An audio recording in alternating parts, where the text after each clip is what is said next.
Hello guys, मैं एक बार फिर हाजिर हूँ आपके सामने। मेरा नाम है गगन राय। आप लोगों के लिए मैं सेल का अगला पार्ट लेकर आया हूँ यहाँ पर, पार्ट 3।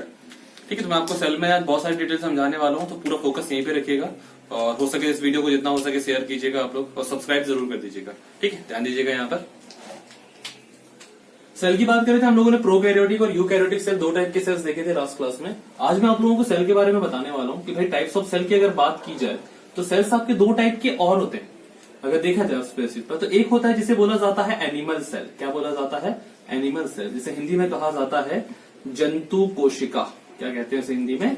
जंतु कोशिका। और एक होता है सर जिसे बोला जाता है प्लांट सेल। प्लांट सेल को हिंदी में क्या कहा जाता है? तो इसे कहा जाता है पादप कोशिका। तो भाई इन दोनों के बारे में जो है आप लोगों ने सुना होगा। भाई कोशिकाएं दो टाइप की हो गई हमारी, एक एनिमल सेल हो गई और एक कौन सी हो गई आपकी?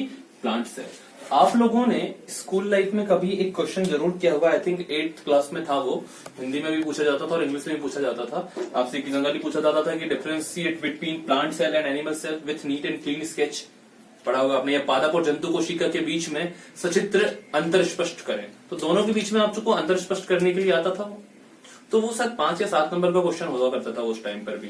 तो आज भी मैं आपको वही चीजें बताने वाला हूँ। आपकी कुछ बचपन की यादें हैं जो ताजा हो सकती हैं आज की डेट में। ध्यान दीजिएगा। यहाँ पर मैं प्लांट सेल और एनिमल सेल दोनों के बारे में बताऊंगा, लेकिन डायग्राम में सिर्फ एक ही बताऊंगा और एक ही डायग्राम में मैं आपको दोनों को समझा दूंगा। मैं प्लांट सेल का डायग्राम बनाऊंगा और उसी में आपको एनिमल सेल के पार्ट्स भी समझा दूंगा। ठीक है गाइस, तो पूरा ध्यान यहीं पर रखना है। मैं इसे रफ कर रहा हूँ, उसके बाद स्टार्ट करता हूँ। चलिए, तो हमारा टॉपिक है आपका प्लांट सेल। तो प्लांट सेल के बारे में भाई डिटेल अपन लोगों को देखनी है। प्लांट सेल को हिंदी में क्या नाम दिया सर अपन ने? हिंदी में इसे बोला सर अपन ने पादप कोशिका। तो चलो भाई पादप कोशिका के बारे में जरा जानकारी देखते हैं। भाई पादप कोशिका यानी कि पेड़ पौधों की जो कोशिकाएं होती हैं वो कौन सी होती है, इस बारे में यहाँ पर देखेंगे। तो डायग्राम बनाने के लिए कुछ नहीं करना सर। सबसे पहले अपन ने एक नॉर्मल इस तरीके का जो सेल बनता है वो सेल तैयार किया अपन ने। ठीक है सर, इस तरीके का एक सेल होता है। सेल तरीके का अपन ने सेल यहाँ पर तैयार किया। और ये जो सेल होता है, ये सेल के जो आउटर जो लेयर होती है, इस आउटर लेयर को अपन ने क्या नाम दिया? नॉर्मली अगर देखा जाए तो सेल की जो आउटर लेयर होती है, ये होती है उस सेल की, उस कोशिका की क्या होती है? झिल्ली होती है। इसे हिंदी में क्या कहेंगे सर अपन? इसे हिंदी में कहेंगे अपन लोग कोशिका झिल्ली। क्या कहेंगे इसे? कोशिका झिल्ली। अगर अंग्रेजी में कहेंगे तो क्या कहेंगे सर? इसे कहेंगे अपन लोग सेल मेम्ब्रेन। तो ये जो है वो सेल मेम्ब्रेन हो गई आपकी। अब इसी सेल मेम्ब्रेन के अंदर की बात करेंगे कि जो सेल है आपकी, तो सेल के अंदर क्या भरा होता है? ऑब्वियस सी बात है, पहले तो लिक्विड भरा होगा। तो ये जो लिक्विड होता है, इस लिक्विड की अगर बात करें तो ये लिक्विड क्या होता है? तो इस लिक्विड को क्या बोलते हैं भाई? हमें सबको पता है, हम लोगों ने बहुत अच्छे से इस बारे में देखा था कि जो अंदर जो लिक्विड होता है, इस लिक्विड को अपन ने एक नाम दिया था। इस लिक्विड को क्या नाम दिया था अपन ने? इसे नाम दिया था अपन ने प्रोटोप्लाज्म। क्या नाम दिया था? प्रोटोप्लाज्म। ठीक है, हिंदी में क्या बोलेंगे सर आप इसे? हिंदी में कहेंगे हम इसे जीव द्रव्य। ठीक है, तो इसे अपन ने नाम दे दिया जीव द्रव्य का। ठीक है, तो अच्छे से यहाँ ध्यान दीजिएगा इस बारे में। फिर उसके बाद अपन ने क्या देखा था कि सर अपन ने यहाँ पर अगर देखा जाए तो बहुत सारे पार्ट्स भी होते हैं, लेकिन एक पार्ट और होता है जो सबसे ज्यादा इंपॉर्टेंस रखता है। उस पार्ट को क्या कहा जाता है, उसका डायग्राम मैं यहाँ पर समझाने वाला हूँ। डायग्राम के थ्रू बताऊंगा उसे। तो उस पार्ट को मैंने कुछ इस तरीके से डिजाइन किया। ध्यान दीजिएगा यहाँ पर, है ना, अच्छे से। मैं उस पार्ट को कुछ इस तरीके से डिजाइन कर रहा हूँ। हो सकता है आपकी पुरानी यादें ताजा हो जाए इस पार्ट के साथ। चलिए, तो कुछ ऐसा कुछ नजर आया आपको जो आपने कभी स्कूल लाइफ में इस टाइप का कोई डायग्राम आप लोगों ने कभी बनाया हो स्कूल लाइफ में? तो ये वही डायग्राम है सर जो मैं आपको यहाँ पर बनाया हूँ। ये है आपका पादप कोशिका का चित्र बोल सकते हैं हम इसे। ठीक है, तो ये ध्यान दीजिएगा, ये जो डायग्राम अपन ने बनाया ये क्या है? ये है पादप कोशिका का, प्लांट सेल का है। और ये जो बनाया अपन ने, ये है क्या एक्चुअल में अगर कहा जाए तो इसे क्या बोलेंगे हम? तो ये जो पार्ट है, इस पार्ट को बोला जाता है सेल वॉल। क्या कहते हैं सर इसे? हम इसे कहते हैं सेल वॉल। यानी हिंदी में क्या कहेंगे इसे हम लोग? तो हिंदी में इसे कहेंगे हम लोग कोशिका भित्ति। क्या कहेंगे इसे? कोशिका भित्ति। अब ये जो सेल वॉल है और ये जो है, इन सब के बारे में थोड़ा सा हम अच्छे से डिटेल अभी स्टडी करेंगे कि हम क्या होता है क्या नहीं होता है। अभी जो इसका सेंटर वाला पोर्शन होता है, इस सेंटर वाले पोर्शन में एक बात मैंने थोड़ी देर पहले भी समझाया था जब मैंने प्रोकैरियोटिक यूकैरियोटिक समझा रहा था। इसके सेंटर वाले पोर्शन में आपका कुछ होता है, क्या होता था? मैंने आपको बताया था कि यहाँ पर आपका क्रोमोसोम होता है और उस क्रोमोसोम के ऊपर चारों तरफ जो झिल्ली होती है, उस झिल्ली सहित उस क्रोमोसोम को क्या कहा जाता है? केंद्रक कहते हैं। तो इस पूरे को मैंने नाम दिया केंद्रक। क्या नाम दिया इसे मैंने? इसे नाम दिया मैंने केंद्रक। यानी कि इसे क्या बोलूंगा सर मैं? इसे बोलूंगा मैं न्यूक्लियस बोलूंगा। और ये जो अंदर है इसको मैंने क्या नाम दिया? तो इस अंदर वाले को मैंने नाम दिया क्रोमोसोम। क्या नाम दिया इसे मैंने? इसे नाम दिया मैंने क्रोमोसोम। यानी कि हिंदी में क्या कहेंगे सर इसे हम लोग? इसे कहेंगे गुणसूत्र। तो यहाँ पर इतनी बात तो उम्मीद करता हूँ क्लियर हो गई होगी आप लोगों को। चलो, उसके बाद और भी पार्ट होते हैं। जैसे कि यहाँ पर एक पार्ट होता है इसका इस जगह पर एक पार्ट होता है, इस पार्ट को अपन लोग किस नाम से जानते हैं, यहाँ पर ध्यान दीजिएगा। ये भगवान इंद्र के वज्र के समान होता है। ये आकृति कुछ इस तरीके से बनी होती है आपकी। तो मैं यहाँ पर भी उसी आकृति को बनाने का प्रयास करता हूँ। ठीक है, तो ये जो आकृति यहाँ पर आपकी जो दिख रही है, इस आकृति को एक नाम से जाना जाता है। इस आकृति को क्या कहते हैं? तो इस आकृति को कहा जाता है ER। क्या बोलते हैं सर इसे कहा जाता है ER। ER का मतलब यहाँ पर क्या होता है? तो इस ER का मतलब होता है यहाँ पर एंडोप्लाज्मिक रेटिकुलम। क्या कहते हैं इसे कहा जाता है एंडोप्लाज्मिक रेटिकुलम। तो ये बात याद रखना, अगर आपसे कहा जाए कि ये एंडोप्लाज्मिक रेटिकुलम, हिंदी में क्या बोलेंगे इसे? हिंदी में कहेंगे इसे हम अंतः द्रवीय जलिका। क्या कहेंगे सर इसे? अंतः द्रवित जलिका। तो अपन ने नाम दे दिया इसे अंतः द्रवित जलिका। अभी जिसका जो टॉप वाला पोर्शन होता है इसका ER का, ये सॉफ्ट होता है। बॉटम वाला जो पोर्शन होता है ये थोड़ा सा रिजिड टाइप का, रफ होता है। ये जो रफ ER वाला जो हिस्सा होता है, इस हिस्से को अपन लोग क्या कहते हैं? तो यहाँ ध्यान से सुनने वाली बात है। ठीक है, तो यहाँ पर ध्यान से सुनना है इसको। ये जो रफ ER वाला हिस्सा है, इस हिस्से को अपन लोग जानते हैं राइबोसोम के नाम से। किस नाम से जानते हैं इसे कहते हैं राइबोसोम। आपने नाम सुना होगा राइबोसोम का, तो अपन ने लिख दिया यहाँ पर राइबोसोम। देन उसके बाद अगर अपन बात करेंगे तो भाई क्या खास बात है, और तो उस खास बात के बारे में भी देखेंगे, और कौन कौन से पार्ट है इसमें जिनके बारे में हमें पढ़ना है। ठीक है, तो ये जो पार्ट हो गया हमारा, ये वाला पार्ट हो गया, इसलिए इतना देखा अपन ने। अब उसके बाद यहाँ कहीं पर आपका एक पोर्शन होता है। इस वाले पोर्शन में अगर मैं कहूँ तो कुछ इस तरीके की आकृति होती है उसकी, उस पार्ट की। इस पार्ट को जो है वो बोला जाता है, यहाँ पर ध्यान दीजिएगा, इसको बहुत इंपॉर्टेंट पार्ट है। इस पार्ट को बोला जाता है माइटोकॉन्ड्रिया। क्या कहते हैं सर इसे कहते हैं माइटोकॉन्ड्रिया। तो हिंदी में मैं लिख देता हूँ इसे माइटोकॉन्ड्रिया। सबसे ज्यादा बच्चों की पहली बात तो इसकी प्रोनाउंस गलत करते हैं वो लोग। इसे क्या पढ़ते हैं वो लोग? पढ़ते हैं माइट्रोकॉन्ड्रिया। भैया ये माइट्रोकॉन्ड्रिया नहीं है, ये क्या है? माइटोकॉन्ड्रिया है। ठीक है, अब यहाँ पर ये एक और इस तरीके की आपकी आकृति होती है, कुछ इस तरीके की बनी होती है। इसे बोला जाता है हरित लवक। क्या कहते हैं सर इसे? हरित लवक। हरित लवक को क्या कहा जाएगा? तो इसे कहा जाएगा क्लोरोप्लास्ट। क्या कहेंगे सर इसे हम लोग? इसे कहते हैं क्लोरोप्लास्ट। तो इन सब पार्ट के बारे में भी अपन को देखना है। फिर यहाँ पर अगर बोला जाए तो एक आकृति और होती है, कुछ इस तरीके की आकृति बनी होती है उसकी। ठीक है, इस पार्ट को बोला जाता है ER। क्या कहा? इसे कहा जाता है गोल्जी बॉडी। क्या कहते हैं सर इसे कहा जाता है गोल्जी बॉडी। यानी अपन इसे हिंदी में क्या कहेंगे? तो इसे कहेंगे हम लोग गोल्जी काय। क्या कहेंगे इसे? गोल्जी काय।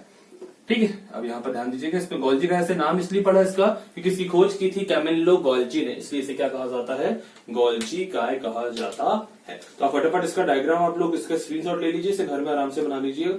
जो जो मेन पार्ट है मैंने आपके प्लांट सेल के वो सारे बना दिए हैं यहाँ पर। ठीक है, तो इसको बहुत अच्छे से ध्यान से देखिएगा, इसका जल्दी से आप स्क्रीनशॉट ले लीजिए।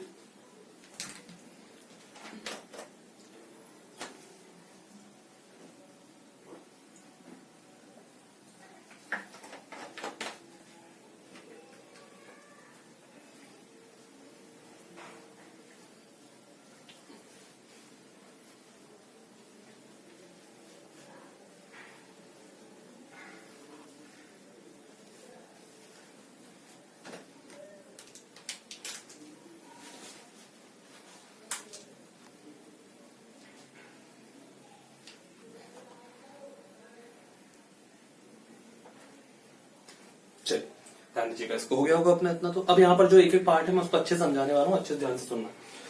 सबसे पहला पार्ट है हमारा, वो क्या है सर? यहाँ पर वो है कोशिका झिल्ली। कोशिका झिल्ली मतलब कौन सी सर? ये जो इनर लेयर है हमारी जो कोशिका की, उसको अपन ने क्या नाम दिया? झिल्ली। और झिल्ली कैसी होती है? तो झिल्ली मतलब जैसे हमारी पॉलिथीन होती है, ये भी वैसी ही होती है। ठीक है, लेकिन इनमें क्या खास बात होती है, जिसपे थोड़ा सा समझने वाली बात है। ये होती है सेमी परमिएबल। सेमी परमिएबल को हिंदी में कहा जाता है अर्धपारगम्य। क्या कहा जाता है? अर्धपारगम्य। तो ये जो झिल्ली है ये अर्धपारगम्य होती हैं, यानी कि हम ये कह सकते हैं कि इनसे लिक्विड अंदर या बाहर आ जा सकता है। तो यहां पर इस बात को अपन को समझना होगा। अभी अगर इनसे लिक्विड अंदर या बाहर आ जा सकता है तो ऑब्वियसली बात है ये कैसी होती होगी? हमारी सॉफ्ट होती होगी। जैसे हमारी स्किन होती है, स्किन हमारे जैसे गाल होते हैं, आपने देखा होगा, किसी के बच्चे को आपने देखा होगा, जनरली होता है ना, किसी के घर में जाते हो कभी कभी, तो आप बच्चे कैसे गाल पकड़ के ऐसे गुल्लू गुल्लू गुल्लू करते रहते हो, आप देखा होगा आपने। तो बच्चा भी इस समय सहरा होता है आपका कि यार ये हमारे गाल ऐसे करके दबा रहा है, उसकी मम्मी ऐसे घूर कर देख रही होती है आपको कि ऐसा। बच्चा कुछ नहीं बोलता आपको, लेकिन बच्चा नहीं बोलता, उसके पीछे कारण होता है। आपको पता है कि हाँ यार ये वही इंसान है जो जाते समय हमें पैसे देके जाएगा।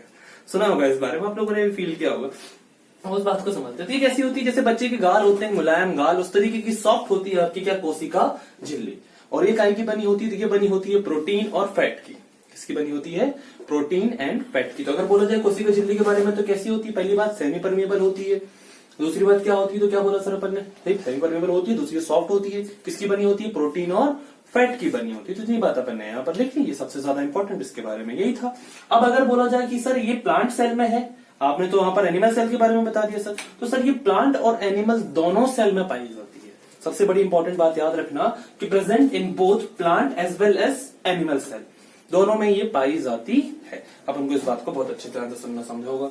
फिर सेल वॉल की बात करेंगे। सेल वॉल यानी कोशिका भित्ति, वॉल नाम दिया, वॉल यानी दीवार। अब दीवार को हम क्या सॉफ्ट रख सकते हैं क्या? नहीं। दीवार कैसे होनी चाहिए? मजबूत होनी चाहिए। ऐसा तो है नहीं कि एक मुक्का मारा अपन ने एक पंच किया और दीवार जो है टूट गई, अपना हाथ बाहर निकल गया दीवार से। हालांकि हमारे यहाँ साउथ की फिल्मों में ऐसा हो जाता है। साउथ की फिल्मों के हीरो के पास अलग ही पावर होती है। अब मैं क्या बताऊं, आपने तो सब देखा ही होगा। तो अब ये जो वॉल होती है कैसी होती है? तो क्या बोला सर अपन ने? ये रिजिड होती है। अब रिजिड यानी कि कैसा बोलेंगे सर हम इसे? कठोर होती है। कठोर मतलब जैसे पेड़ की छाल। अब पेड़ की छाल जैसे देखा होगा, कभी आपने पेड़ के पास गया हो, पेड़ के गाल ऐसे करके आपने खींचा होगा, ऐसे करके खींचा कभी पेड़ के गाल को आपने? क्या हाँ पेड़ के गाल ऐसे करके कभी नहीं किया होगा? क्यों नहीं किया होगा? क्योंकि सर वो कठोर होता है। सेम ऐसी कंडीशन होती है किसकी? आपकी सेल वॉल की। अब ये काय की बनी होती है? तो ये बनी होती है सर, ये सेल्यूलोज की बनी होती है। किसकी बनी होती है? सेल्यूलोज की बनी होती है। इस बात को अपन को ध्यान से सुनना होगा। और ये सिर्फ प्लांट सेल में प्रेजेंट होती है, एनिमल सेल में प्रेजेंट नहीं होती है। जब हम एनिमल सेल की बात करेंगे तो उसमें एक बात याद रखना कि आपका ये जो सेल वॉल वाला पार्ट है ये इसमें नहीं रहेगा, और ये आपका जो हरित लवक है, क्लोरोप्लास्ट वाला पार्ट, ये भी उसमें नहीं रहेगा। लेकिन एक पार्ट उसमें ऐड हो जाएगा जिसे हम लोग बोलेंगे लाइसोसोम। क्या बोलेंगे? लाइसोसोम। लाइसोसोम आपका प्लांट सेल में नहीं होता, इसलिए मैंने उसको डायग्राम में यहाँ पर नहीं रखा है। इतनी बात क्लियर होगी। इन दोनों के बारे में आप लोग उसे लिख लीजिएगा, वीडियो को देखकर या रिवाइंड करके देख लीजिएगा, और इन दोनों के बारे में आप लोग डिटेल लिख लीजिएगा। तीसरा आया आपका प्रोटोप्लाज्म। अब इस प्रोटोप्लाज्म के बारे में क्या खास बात है, ध्यान से सुनिएगा। ये जो लिक्विड होता है ये दो टाइप का होता है। एक होता है सर जिसे बोला जाता है न्यूक्लियोप्लास्ट। क्या कहा जाता है सर? उसे कहा जाता है न्यूक्लियोप्लास्ट। ठीक है। और जो दूसरा होता है सर उसे बोला जाता है साइटोप्लास्ट। ठीक है भाई, एक को बोला जाता है न्यूक्लियोप्लास्ट और दूसरे को कहा जाता है साइटोप्लास्ट। हिंदी में भी इनके यही नाम चलते हैं। साइटो वर्ड मतलब ये तो समझ में आ गया होगा ये किससे रिलेटेड है? हमारी कोशिका से।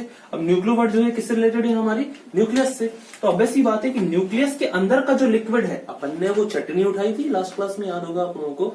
वो चटनी अपन ने वो पॉलिथीन लिया था और उसको ऐसे करके उसको अपन ने ऐसे उठाया था, तो वो जो था हमारा, वो जो था उसमें पानी भी आया था। तो भाई ये जो लिक्विड था उसके अंदर भी गया था। तो ये वाला जो अंदर का लिक्विड है क्रोमोसोम के सहित, वो आपका लिक्विड क्या कहलाएगा? न्यूक्लियोप्लास्ट। और आपका जो पूरी बाहर का जो जितना भी लिक्विड है आउटसाइड ऑफ न्यूक्लियस, ये क्या कहलाएगा? आपका साइटोप्लास्ट कहलाएगा। इतनी बात क्लियर हुई। अब अगर हम बात करें प्रोटोप्लाज्म की, तो प्रोटोप्लाज्म या प्रोटोप्लास्ट की खोज किसने की? तो इसके खोजकर्ता का नाम जो है, इसके खोजकर्ता का नाम है पुरकिंजे। क्या नाम है सर इसके खोजकर्ता का नाम है डोडार्जिन। डोडार्जिन जो है वो खोजकर्ता हैं, और इसके नामकरण जिसने किया था उनका नाम है पुरकिंजे। तो ये नाम थोड़ा सा याद रखना, कई बार कंफ्यूजन हो जाता है इसमें। तो अगर खोजकर्ता पूछे कि भैया खोजकर्ता कौन है, नाम क्या रखोगे सर आप? डोडार्जिन। तो डोडार्जिन ने इनको खोजा था, और इनका नामकरण किसने किया था? तो नामकरण करने वाले व्यक्ति का नाम था पुरकिंजे। क्या नाम था सर? पुरकिंजे ने इसका क्या किया था? नामकरण किया था। तो मैंने आप लोगों को इतने पार्ट समझा दिए, उम्मीद करता हूँ इतना तो क्लियर हो गया होगा आपको। ठीक है। सेल वॉल क्या होती है, सेल मेम्ब्रेन क्या होती है, प्रोटोप्लाज्म में क्या होता है। अब आपको मैं केंद्रक के बारे में मैंने लास्ट क्लास में समझाया था आप लोगों को कि केंद्रक की खोज किसने की थी। तो केंद्रक की खोज किसने की थी? वो की थी रॉबर्ट ब्राउन ने। किसने की थी? Robert brown. भैया रॉबर्ट ब्राउन ही बोलना है ना, रॉबर्ट डाउनी जूनियर मत बोल देना है ना। ठीक है। रॉबर्ट डाउनी जूनियर जो है वो आपने सुना होगा, अपने आयरन मैन की बात कर रहा हूं मैं यहाँ पे। ठीक है। तो भैया रॉबर्ट ब्राउन जो है इन्होंने केंद्रक की खोज की थी, और ये कब की थी? तो मैंने ये भी बताया था 1832 में इन्होंने जो है केंद्रक की खोज की थी। अब मैं बात करूंगा यहाँ पर क्रोमोसोम के बारे में। तो क्रोमोसोम की डिटेल बहुत अच्छे से समझना है यहाँ पर। ठीक है। इस बारे में अपन लोग यहाँ पर डिस्कस करेंगे सर। तो आपका जो क्रोमोसोम होता है इसके बारे में क्या खास बात है? तो क्रोमोसोम के बारे में खास बात क्या है वो अपन देखेंगे सर यहाँ पर बहुत अच्छे से। क्रोमोसोम जो होते हैं वो आपके, ठीक है ध्यान से सुनना इस बात को, क्रोमोसोम जो होते हैं ह्यूमन बॉडी में आपके टोटल होते हैं 46। कितने होते हैं? 46। मानव के शरीर में कितने क्रोमोसोम होते हैं? गुणसूत्र कितने होते हैं? तो 46 होते हैं। लेकिन अलग अलग जीवों में क्रोमोसोम की संख्या अलग अलग होती है। इस बात को भी अपन को पता होना चाहिए भाई। आप लोग इस बारे में देख लीजिएगा। आप जो छोटी जो किताबें यूज करते हैं आप लोग, जैसे आपने सुना होगा कई किताबें आती हैं मार्केट में जो कॉम्पिटेटिव एग्जाम से शुरुआत में आप लोग लेते हैं, जैसे लूसेंट वगैरह हुई किताबें या एसपीडी वगैरह, तो उनमें बकायदा किस जीव में कितने क्रोमोसोम होते हैं उसकी एक लिस्ट मिल जाएगी, आप लोग इजीली पढ़ लीजिएगा उसे। क्रोमोसोम का कॉन्सेप्ट क्या है यहाँ पर समझना। अगर मैं बात करता हूं क्रोमोसोम की, ध्यान से सुनना सर, इस बात को बहुत इंपॉर्टेंट बात बता रहा हूं यहाँ पर। ठीक है। क्रोमोसोम की अगर मैं बात करूं, हिंदी में क्या बोलते हैं सर हम क्रोमोसोम को? इन्हें कहते हैं हम लोग गुणसूत्र। तो ये जो गुणसूत्र होते हैं, इनकी बात अच्छे समझना। ये गुणसूत्र जो होते हैं ये मानव के शरीर में कितने होते हैं? तो क्या बोला था सर अपन ने, ह्यूमन बॉडी में कितने होते हैं? टोटल होते हैं सर ये 46। और जोड़े में अगर कहा जाए तो कितने जोड़े होते हैं सर? ये 23 जोड़े होते हैं। समझ रहे हो नहीं समझ रहे हो भाई? 23 जोड़े होते हैं। कितने जोड़े होते हैं? 23 जोड़े। टोटल गुणसूत्र अगर बोला जाए तो भाई 23 जोड़े होते हैं। और कुल कितने होते हैं? तो 46 होते हैं। इसमें कोई दिक्कत? जोड़े समझते हो? जोड़े मतलब बात कर रहा हूं मैं पेयर की बात कर रहा हूँ। किसकी बात कर रहा हूँ? पेयर। जोड़े सुना होगा आप लोगों ने, अक्सर जोड़ियां सुना होगा। जोड़ियां कौन बनाता है? ऊपर वाला बनाता है। पकड़ी कहाँ जाती है? पार्क में पकड़ी जाती है। चलो आगे बढ़ते हैं, इस बारे में क्या बातें करना, आप लोग समझदार सब युवा हो। तो ये जो टोटल आपके 23 जोड़े होते हैं, इसकी अगर मैं बात करता हूं तो इसको मैंने 2 कैटेगरी में डिवाइड किया। एक होता है जिसे बोलते हैं हम लोग एलोसोम। क्या बोलते हैं? एलोसोम। और एक होता है सर जिसे एक होता है जिसे बोलते हैं हम लोग ऑटोसोम। क्या बोलते हैं? ऑटोसोम के नाम से जानते हैं। और दूसरा होता है सर जिसे बोलते हैं हम लोग एलोसोम। तो एलोसोम और ऑटोसोम दोनों की कहानी समझना क्या होती है। ये जो एलोसोम होते हैं ये होते हैं 22 जोड़े। कितने जोड़े होते हैं सर? ये होते हैं 22 जोड़े, यानी कि 22 पेयर्स जो होते हैं वो किसके होते हैं? आपके एलोसोम के। और आपका जो एक पेयर होता है, यानी कि जो एक जोड़ा होता है आपका, ठीक है, तो ये जो एक जोड़ा है आपका, ये एक जोड़ा किसका होता है? तो क्या बोलेंगे सर हम यहाँ पर? ये होता है एलोसोम का। ठीक है, ये कुछ भी हो सकते हैं, बट एलोसोम आपके क्या क्या होंगे अब यहाँ पर ध्यान से सुनना। एलोसोम का जो एक जोड़ा होता है ये 2 तरीके से हो सकता है। एक होता है XX और दूसरा होता है XY। आपके जो क्रोमोसोम हैं ये 2 ही होते हैं, या तो XX वाला एक जोड़ा होगा या XY का जोड़ा होगा। इन दोनों में से कोई भी एक जोड़ा हो सकता है। ये यहाँ पर मैंने ऑब्लिक का साइन लगाया तो इसको अच्छे से याद रखना है, या तो XX हो सकता है या XY हो सकता है। तो ये एलोसोम आपका एक जोड़ा होता है। कौन सा हो सकता है? ये बात क्लियर हुई आपकी? या तो XX हो सकता है या XY हो सकता है। इतनी बात क्लियर होगी। दूसरी बात अगर मैं यहां पर करूं तो इसको थोड़ा सा समझना कि कैसे इफेक्ट पड़ता है क्रोमोसोम का।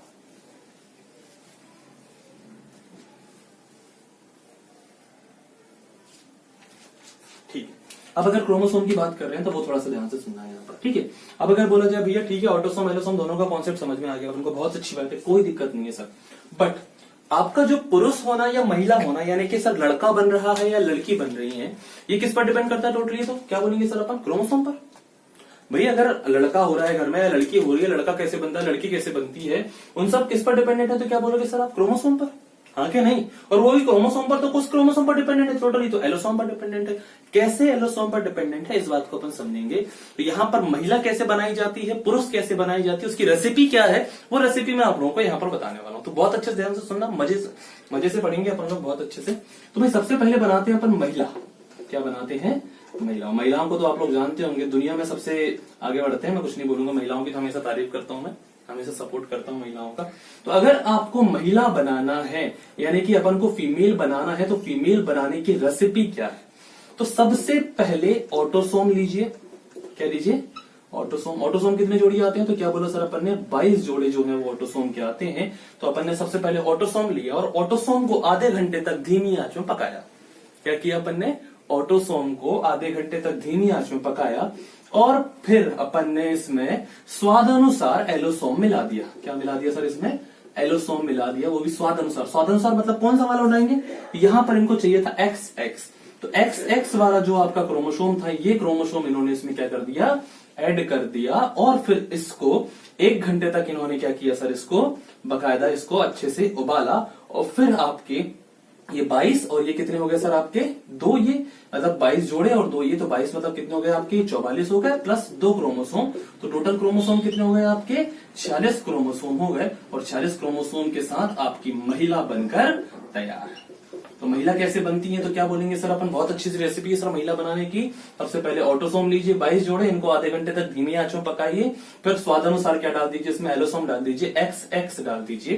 तो याद रखना सर कि भाई महिलाओं में कैसे याद रखना है कि सर कौन सा वाला क्रोमोसोम लेना है, XX वाला लेना है या YY लेना है। तो सबको पता है कि सर महिलाओं के पास X की संख्या ज्यादा होती है। तो मतलब क्रोमोसोम के अकॉर्डिंग बात करो, कहीं और मत ले जाइएगा बात को, एक स्लिप हो सकती है। तो एलोसोम की मात्रा मतलब यानी कि अगर कहा जाए यहाँ पर, और समझ गए होंगे मैं क्या कहना चाह रहा हूँ यहाँ पर, XX क्या होते हैं? ज्यादा होते हैं क्रोमोसोम्स।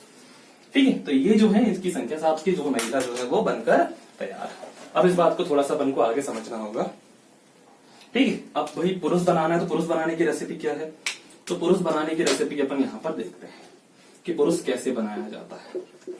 पुरुष यानी कि भाई मेल बनाना है, तो मेल बनाने की रेसिपी क्या है? तो मेल बनाने की रेसिपी भी यही है। सबसे पहले तो ऑटोसोम लीजिए। क्या लीजिए? ऑटोसोम। और ऑटोसोम कितने लेंगे सर? तो भाई ऑटोसोम कितने होते हैं? 22 जोड़े होते हैं, तो दोनों में सेम होते हैं। ऑटोसोम लीजिए और इनको 3 घंटे तक धीमी आंच पर पकाइए।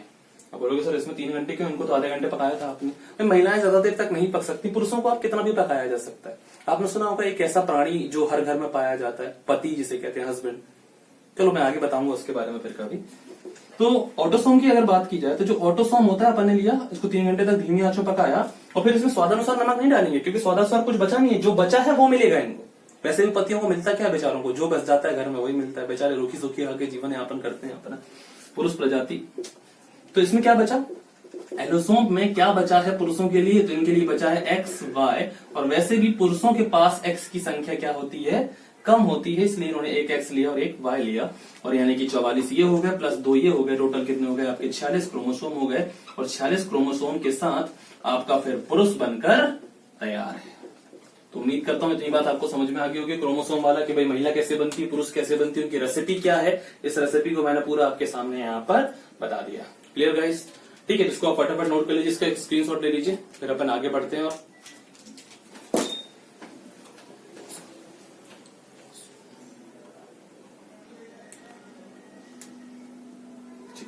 हो गया होगा आप लोगों ने अब तक, तो उसे स्क्रीनशॉट ले लिया होगा उसका। चलिए आगे की बात करते हैं। तो यहाँ पर ध्यान दीजिएगा, अपन क्या कॉन्सेप्ट है अपना, उस बारे में थोड़ा सा आगे डिस्कस करेंगे अपन लोग।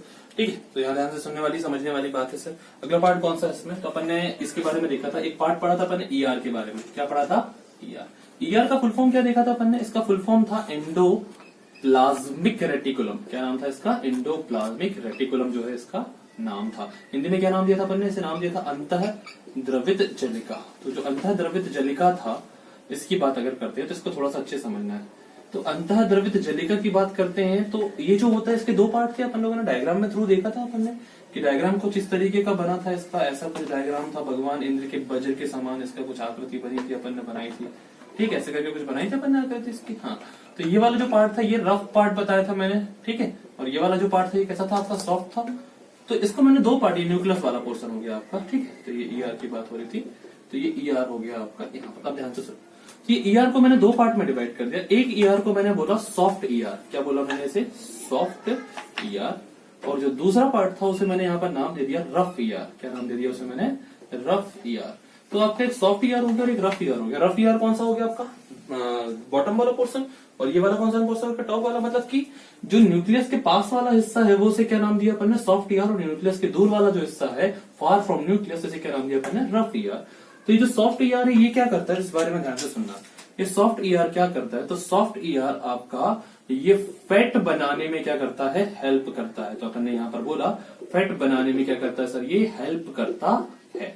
ठीक है सर, तो यहाँ पर अपन ने कह दिया फैट फॉर्मेशन में क्या करेगा सर? ये हेल्प करता है। लेकिन ये आपका जो रफ ईआर है, ये रफ ईआर क्या करता है? तो आपका जो रफ ईआर है ये प्रोटीन बनाता है। क्या बनाता है सर? ये प्रोटीन बनाता है। तो अपन ने बोला कि भाई प्रोटीन कौन बनाता है इसमें? तो क्या बोलेंगे सर? आपका प्रोटीन फॉर्मेशन जो होता है वो प्रोटीन फॉर्मेशन कहाँ होता है? रफ ईआर में होता है।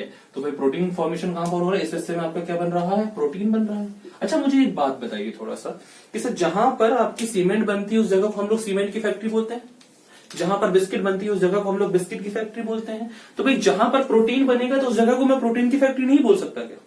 बिल्कुल बोल सकता हूँ। तो सर इस जगह पर जहां पर प्रोटीन बन रहा है, इस जगह को मैं बोल सकता हूँ कि किसकी फैक्ट्री है? तो क्या मैंने बोला यहाँ पर कि सर ये प्रोटीन की फैक्ट्री है। किसकी फैक्ट्री है सर? ये प्रोटीन की फैक्ट्री है। और प्रोटीन की फैक्ट्री है या फैक्ट्री ऑफ प्रोटीन अगर बोला जाए यहाँ पर, तो ये क्वेश्चन आपने सुना होगा कि फैक्ट्री ऑफ प्रोटीन की पूछा जाए तो किसका नाम आता है सर यहाँ पर?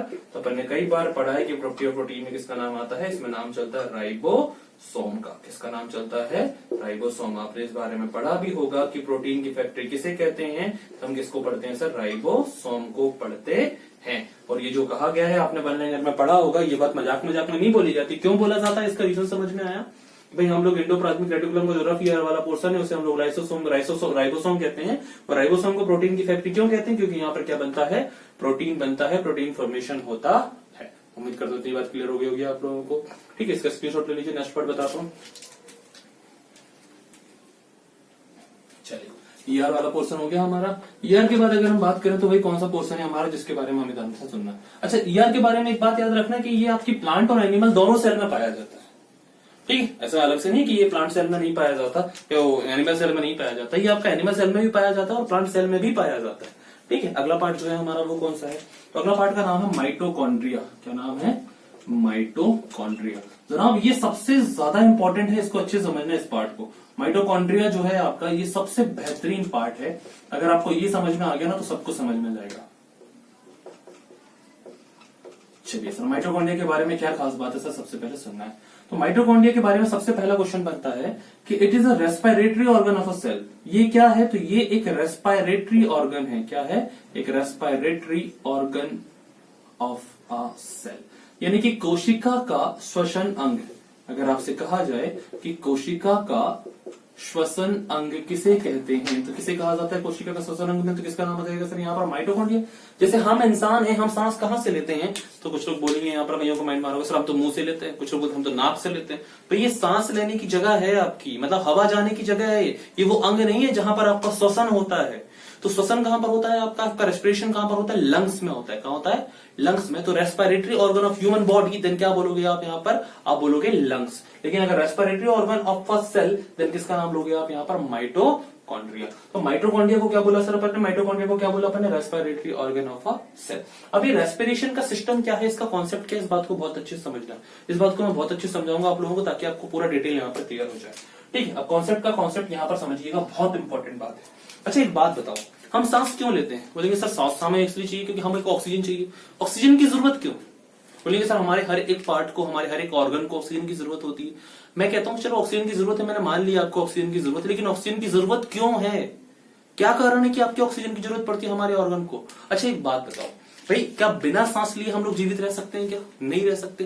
क्यों नहीं रह सकते भैया बिना सांस लिए, ऐसी क्या जरूरत पड़ गई ऑक्सीजन की कि हम ऑक्सीजन के बिना नहीं रह सकते, क्या कारण है ऐसे कि हम ऑक्सीजन के बिना नहीं रह सकते, कारण क्या है, रीजन क्या है सर, ये तो हमें नहीं पता, लेकिन हाँ ऑक्सीजन के बिना हम जीवित नहीं रह सकते। अच्छा मुझे एक बात बताओ, आप खाना खाते हो, खाना खाने से एनर्जी मिल जाती है सर, हाँ सर हमें खाना खाने से तो एनर्जी मिल जाती है, लेकिन एक बात अपन को ये बात नहीं पता है कि हमें सिर्फ खाना खाने से एनर्जी नहीं मिलती है। खाना जो खाते हैं तो क्या डायरेक्ट हमें खाने से एनर्जी मिलती है, अगर ऐसा होता तो केले को हम मुंह से चबाकर नहीं खाते, डायरेक्ट हम क्या करते, ये ऊपर का ढक्कन खोलते, यहाँ पर एक केला रख देते यहाँ पर, और केले जब तक वो केले से एनर्जी मिलती रहती है हमारे ब्रेन को, बकायदा हमें एनर्जी मिलती। तो खाने से हमें एनर्जी नहीं मिलती। खाना क्या होता है, मैं जब डाइजेस्टिव सिस्टम पढ़ाऊंगा तब उसमें बहुत अच्छे से डिटेल समझाऊंगा।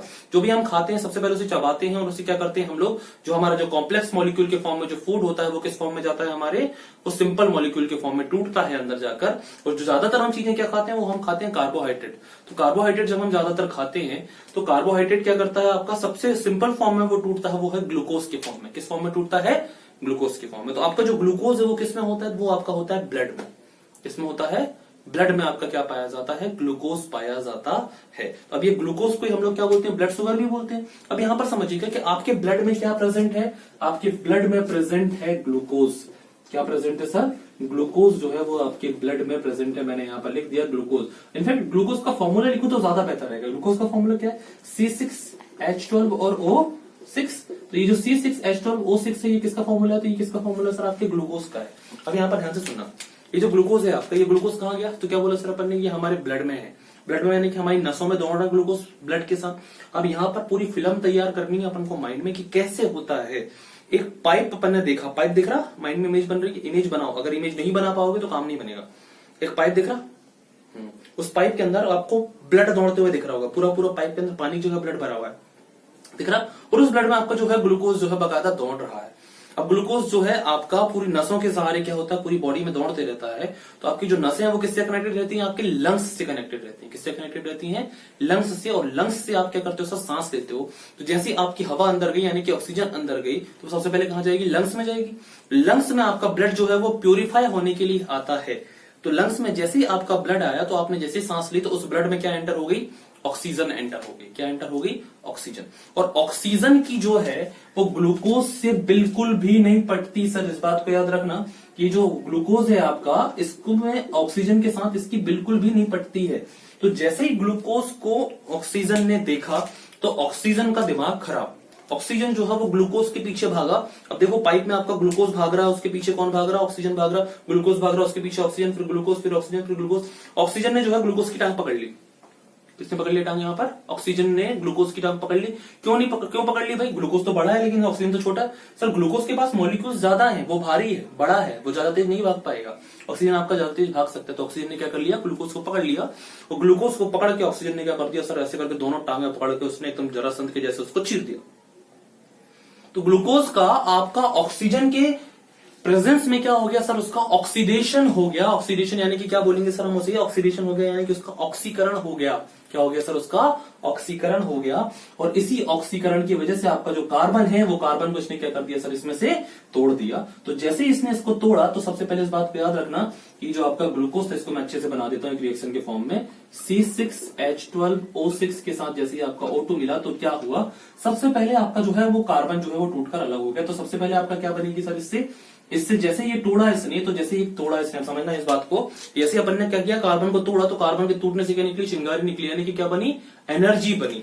तो ग्लूकोज के टूटने से सबसे पहली चीज क्या बनती है? वो बनती है एनर्जी, यानी कि क्या बनती है सर? ऊर्जा बनती है। तो इस बात को अपन को याद रखना होगा कि सर ग्लूकोज के टूटने से ही एनर्जी बनती है, खाना खाने से एनर्जी नहीं मिलती। इस बात को याद रखना, इसलिए हमें हर पल ऑक्सीजन की जरूरत पड़ती है। अब इस ऑक्सीजन के कंपैरिजन में सबसे पहले तो आपकी एनर्जी बनी। एनर्जी के साथ क्या हुआ? आपका पानी बनेगा। पानी के साथ आपका क्या बना? तो भाई आपका जो कार्बन था वो अलग था। अब कार्बन जैसे ही टूटा, तो कार्बन की क्या कंडीशन थी? ध्यान से सुनिएगा। अब आपका जो कार्बन था वो टूट गया, टूट के वो कार्बन क्या हुआ? कोने में छिप गया उसी पाइप में देख रहा, ग्लूकोज टूटा, एनर्जी निकली। अब एनर्जी दिख रही होगी आपकी, एनर्जी जिस ऑर्गन तक जानी थी पहुंच गई। अब वो आपका जो कार्बन है, वो आपका कार्बन जो है छुप गया। अब कार्बन को किसने देखा? ऑक्सीजन ने देखा। ऑक्सीजन ने लिया और ऐसे करके कार्बन को क्या किया सर? ऐसे करके उन्होंने पकड़ लिया। किसको पकड़ लिया? कार्बन को किसने पकड़ लिया? ऑक्सीजन ने पकड़ लिया ऐसे करके, और कार्बन को बोल रहा है ऑक्सीजन की चल तू बाहर निकल। अब कार्बन जो है बाहर निकलने का नाम ही नहीं लिया। कार्बन इधर भाग रहा है, उधर से ऑक्सीजन खींच रहा है उसको, ये खींच रहा है, लेकिन ये जाने को तैयार नहीं है। तो ऑक्सीजन ने क्या किया? एक ऑक्सीजन को और बुलाया, एक ऑक्सीजन और आया, और उसने इधर से भी कार्बन को क्या कर लिया? पकड़ लिया। देखो अच्छे से इस बात को समझना, इधर भी ऑक्सीजन है, इधर भी ऑक्सीजन है, दोनों ऑक्सीजन ने क्या कर लिया? कार्बन को पकड़ लिया। तो कार्बन को पकड़ के घसीट के इन्होंने कहां तक लेकर आ गए? लंग्स तक लेकर आ गए। और लंग्स में आपने क्या किया? जैसे आपने क्या किया सर? यहां पर सांस छोड़ी, तो आपका जो एक कार्बन था वो दो ऑक्सीजन के साथ क्या हो गया? बाहर निकल गया। तो मतलब आपका क्या निकला? कार्बन एक था, ऑक्सीजन कितने थे? दो थे। इसके साथ आपकी एक गैस बाहर निकल गई, जिसे क्या बोला सर अपन ने? Carbon dioxide, CO2। तो आप ऑक्सीजन अंदर करते हो और CO2 बाहर कैसे निकलती है, ये बात समझ में आई? सेम ऐसे आपका जो रेस्पिरेटरी ऑर्गन है वो कौन सा है? तो क्या बोला सर अपन ने? यहाँ पर माइटोकॉन्ड्रिया को बोला। मतलब माइटोकॉन्ड्रिया में क्या होता है? तो आपका जो ग्लूकोज है, ध्यान से सुनना, आपका जो ग्लूकोज है ये ऑक्सीजन की प्रेजेंस में क्या होता है? तो ऑक्सीजन की प्रेजेंस में ये क्या होता है सर? आपका ब्रेक होता है। क्या होता है? ब्रेक होता है, यानी कि क्या बोलेंगे सर हम इसे? टूटता है। क्या होता है? टूटता है, ब्रेक होता है। और टूटने के बाद ये क्या करता है सर? ये एनर्जी बनाता है। क्या करता है? एनर्जी बनाता है। और जो एनर्जी बनती है वो किस फॉर्म में बनती है? बनती है एटीपी के रूप में बनती है। अब जो यहाँ पर एनर्जी जो है वो आपकी एटीपी के रूप में बन रही है। सर ये एटीपी क्या है यहाँ पर? तो इस एटीपी का फुल फॉर्म पूछा जाता है एग्जाम में। तो एटीपी का फुल फॉर्म होता है एडिनोसिन ट्राइफॉस्फेट। क्या बोलेंगे सर उसे? Adenosine triphosphate. तो ये नाम याद रखना सर, ये एग्जाम में बहुत बार पूछा गया है कि एडिनोसिन ट्राइफॉस्फेट किसका फुल फॉर्म है? ये एटीपी का फुल फॉर्म है। और आपकी माइटोकॉन्ड्रिया के अंदर जो एनर्जी बन रही है वो किस फॉर्म में बन रही है सर? यहाँ पर ये एटीपी के फॉर्म में बन रही है। अच्छा, ये एटीपी के बारे में पूछता है एक बात यहाँ पर है कि सर जनरली हमारे शरीर में जो एनर्जी बनती है वो तो कैलोरी के फॉर्म में बनती है। तो हमारी पूरे शरीर की एनर्जी को हम लोग मेजर करते हैं, लेकिन कोशिका के अंदर किससे मेजर करेंगे? एटीपी से। तो अगर आपसे बोला जाए यहाँ पर कि energy measurement unit in a cell, ठीक है, ठीक है, तो याद रखना है यहाँ पर इन अ सेल। तो अगर बोला जाए कि कोशिका में ऊर्जा के मापन की इकाई, कोशिका में ऊर्जा मापन की इकाई, तो ऊर्जा मापन की इकाई अगर पूछा जाए कोशिका में, तो हम किसे कहेंगे यहाँ पर? तो किसका नाम लेंगे सर? हम यहाँ पर एटीपी का नाम लेंगे। और अगर आपसे कहा जाए कि सर एक बात बताइए यहाँ पर कि एक एटीपी में कितनी एनर्जी होती है, कितने कैलोरी ऊर्जा होती है, तो एक एटीपी में होती है 7.3 किलो कैलोरी ऊर्जा। कितनी होती है? किलो कैलोरी ऊर्जा होती है। ठीक है सर। अच्छा, इतनी एनर्जी होती है। अगर बोला जाए कि भाई एक एटीपी में किलो कैलोरी में इतना बता दे, तो कैलोरी में कितना होगा भाई? किलो का मतलब कितना होता है? 1000 से मल्टीप्लाई कर दूंगा, यानी कि 7300 कैलोरी जो है ऊर्जा मुझे एक एटीपी में मिलेगी। अच्छा, एक बात बताओ, यहाँ पर जो है आपकी एनर्जी कहां पर बन रही है? माइटोकॉन्ड्रिया में बन रही है। क्या बन रही है? यहाँ पर बन रही है। यानी कि आपकी जो ऊर्जा है वो ऊर्जा कहां पर बन रही है, तो क्या बोला सर अपन ने, माइटोकॉन्ड्रिया में वो ऊर्जा बन रही है। और जहां पर ऊर्जा बनेगी, जहां बिजली बनती है, तो उसे मैं क्या कहता हूं, बिजली घर बोलता हूं, है या नहीं। तो जहां पर ऊर्जा बनेगी उसे भी मैं ऊर्जा ग्रह बोल सकता हूं। तो अगर आपसे बोला जाए कि सर ऊर्जा ग्रह हमने किसे कहा है, तो ऊर्जा ग्रह किसे कहा जाता है, तो क्या बोलेंगे सर हम यहाँ पर माइटोकॉन्ड्रिया को कहते हैं, यानी कि power house of a cell. एक कोशिका का ऊर्जा ग्रह किसे कहा जाता है, तो किसका नाम आता है, माइटोकॉन्ड्रिया कहते हैं। ये बात मजाक मजाक में नहीं की गई है, इसके पीछे कारण है, तब ये बात कही गई है। तो अगर आपको कल को कोई ये बात बोले कि सर कोशिका का ऊर्जा ग्रह किसे कहते हैं, तो किसको बोलोगे आप, माइटोकॉन्ड्रिया को बोलोगे। और क्यों कहते हैं ये बात समझ में आ गई होगी अभी, है या नहीं, रटना तो नहीं पड़ेगा अपन को, नहीं कंफ्यूजन होता है, लेकिन कंफ्यूजन को आने से पहले अपन ने सारी चीजें क्लियर कर दी है। क्लियर है इतना कॉन्सेप्ट, है या नहीं। चलेगा, तो उम्मीद करता हूँ इतनी बात समझ में आ गई होगी आप लोगों को। नेक्स्ट पार्ट हमारा कौन सा है, तो नेक्स्ट पार्ट के बारे में हम लोग देखेंगे यहाँ पर, ठीक है, अच्छे से देखिएगा। और नेक्स्ट पार्ट को अपन लोग अभी क्लियर कर लेते हैं, 5 मिनट का और बस, ठीक है।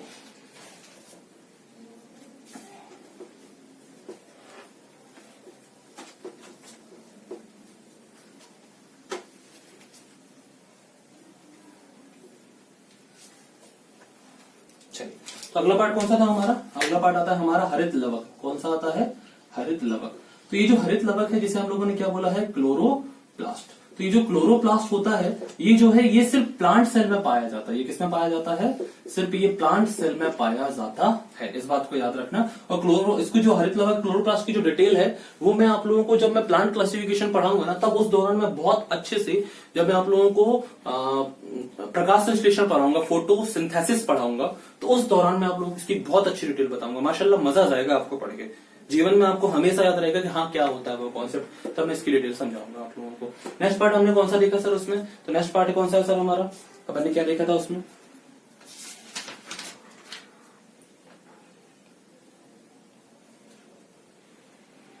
ठीक है, गोल्जी बॉडी। गोल्जी बॉडी की अगर बात की जाए तो भाई गोल्जी बॉडी क्या था हमारा, गोल्जी बॉडी के बारे में क्या खास बात थी। तो ये जो गोल्जी बॉडी है, ये गोल्जी का है जिसे कहते हैं, ये क्या करता है, ये जो हमारा लिक्विड होता है, उस लिक्विड को अंदर और बाहर लाने ले जाने का काम, ध्यान से सुनिएगा, अंदर या बाहर लाने ले जाने का जो काम है, ये काम किसका है, तो क्या बोलेंगे सर, गोल्जी बॉडी का होता है। इसीलिए हम लोग गोल्जी बॉडी को क्या कहते हैं, तो इसे कहते हैं हम लोग ट्रांसपोर्ट मैनेजर। क्या कहा जाता है इसे कहा जाता है ट्रांसपोर्ट मैनेजर के नाम से इसे जाना जाता है। इस बात को याद रखना, ट्रांसपोर्ट मैनेजर, यानी हिंदी में क्या बोलेंगे हम इसे, यातायात प्रबंधक। तो यातायात प्रबंधक किसे कहा जाता है, तो किसे कहेंगे सर हम लोग, गोल्जी बॉडी को कहेंगे। तो जो नेक्स्ट पार्ट है हमारा, वो नेक्स्ट पार्ट कौन सा है सर हमारा, तो वो पार्ट है हमारा, लेकिन इसको याद रखना, गोल्जी बॉडी आपका दोनों में पाया जाता है, ये प्लांट सेल एनिमल सेल दोनों में पाया जाता है, हरित लवक लेकिन सिर्फ प्लांट सेल में पाया जाता है। अगला पार्ट जो है वो है आपका लाइसोसोम, लेकिन वो पार्ट सिर्फ किसमें पाया जाता है, तो क्या बोलेंगे सर, वो पार्ट सिर्फ आपका एनिमल सेल में पाया जाता है। तो मैं यहाँ पर लाइसोसोम की डिटेल समझा रहा हूँ, तो ध्यान से सुनिएगा इस बारे में, कि जो लाइसोसोम होता है आपका, ये लाइसोसोम सिर्फ जंतु कोशिका में पाया जाता है, ठीक है, किसमें पाया जाता है, जंतु। तो याद रखना, present only in animal cell, यानी कि सिर्फ किसमें पाया जाता है, जंतु कोशिका में पाया जाता है, ठीक है सर। अब इसके बारे में क्या खास बात है, लाइसोसोम के बारे में एक बात सुनी होगी आपने, इसे क्या कहा जाता है, इसे कहते हैं आत्महत्या की थैली। क्या कहते हैं इसे, आत्महत्या की थैली कहते हैं इसे। तो आत्महत्या की थैली क्यों कहा जाता है भैया इसे सुसाइड बैग क्यों कहते हैं, तो इसको याद रखना कि इसे सुसाइड बैग क्यों कहा जाता है। तो इसे सुसाइड बैग कहने के पीछे रीजन ये होता है सर, तो ध्यान से सुनने वाली बात है, क्योंकि इसमें जो है वो 24 टाइप के एंजाइम पाए जाते हैं। क्या पाए जाते हैं, एंजाइम। एंजाइम का काम क्या होता है, तो एंजाइम को याद रखना कि एंजाइम का जो मेन वर्क होता है, वो एंजाइम का मेन वर्क यही है कि किसी भी चीज को डाइजेस्ट करना। क्या करना सर, डाइजेस्ट, यानी कि जो डाइजेशन है, डाइजेशन में सबसे ज्यादा इंपॉर्टेंट रोल अगर कोई प्ले करता है तो वो कौन करता है, तो क्या बोलेंगे सर हम लोग, वो एंजाइम करता है। और यहीं पर आपके सेल्स जो है वो आकर क्या करती हैं, सुसाइड करती हैं, और इनको खाने का काम किसका है, एंजाइम उनको क्या कर लेता है, डाइजेस्ट कर लेता, पचा लेता उनको। इसलिए हम लोग लाइसोसोम को क्या कहते हैं, आत्महत्या की थैली कहते हैं। लेकिन ये सिर्फ और सिर्फ एनिमल सेल में पाई जाती है, ना कि पादप कोशिका में पाई जाती है। इतनी बात आप लोगों को समझ में आ गई होगी, ठीक है। गाइस इस बात को बहुत अच्छे से ध्यान से सुनिएगा जो मैंने अभी तक बताई है इन सब बातों को। तो ये आपका सेल का जो जितने भी पार्ट्स है मैंने इन सब के बारे में आप लोगों को डिटेल बहुत अच्छे से समझा दी है। आप लोग इसको बहुत अच्छे से स्टडी करना। जो चीज समझ में ना आए तो आप मुझे कमेंट में जरूर बताना कि हाँ सर समझ में आया नहीं आया है, और आप किस टॉपिक पर वीडियो चाहते हैं ये भी मुझे आप कमेंट करके बताइएगा। और ज्यादा से ज्यादा लाइक करें, शेयर करें और सब्सक्राइब करें। Thank you guys.